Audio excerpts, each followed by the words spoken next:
vì sao đây có nhiều trăm lưỡi trái non sao thấy chúng tôi nhẹ nhàng một khi mưa liệu này thở âm nhàn thở lấy in bốc trái sẽ sơ muôn gióm dài nàng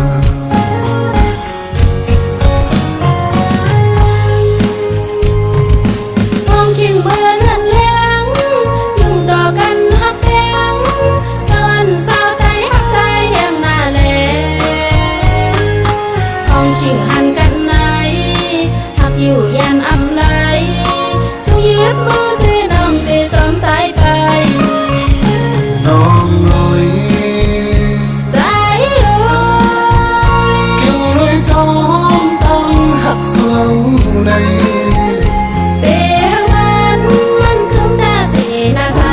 เกี่ยวน้องสาวไต้ตั้งหักเอาเสือ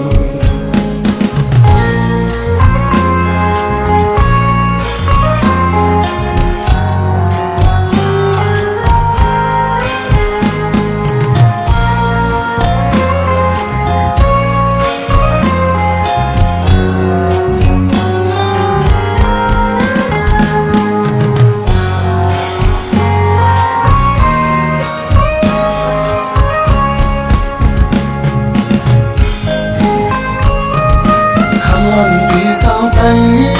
có nhiều trăm lưỡi trái non sao thấy tôi nhẹ nhàng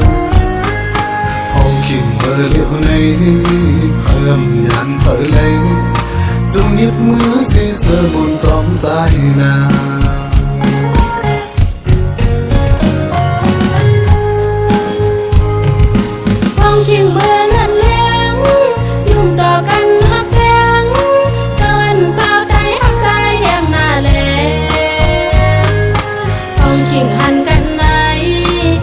อยู่ยันอำไลสู้ยิบมือเสียน้องตีสมสายไปน้องเลยใจโอ้ยเกี่ยวลอยจอมตั้งหักเสือในเตียวันมันคืมตาเสียนาใจเดียวนอนสาวไต้ตั้งหักเอาเสือน้องเลย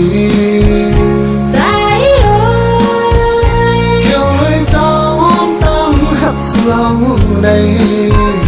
để quên vẫn cứng ta sẽ là dài điều non sao tay ơi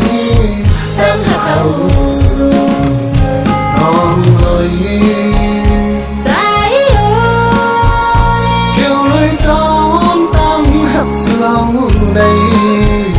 để quên vẫn cứng ta sẽ là dài điều non sao tay ơi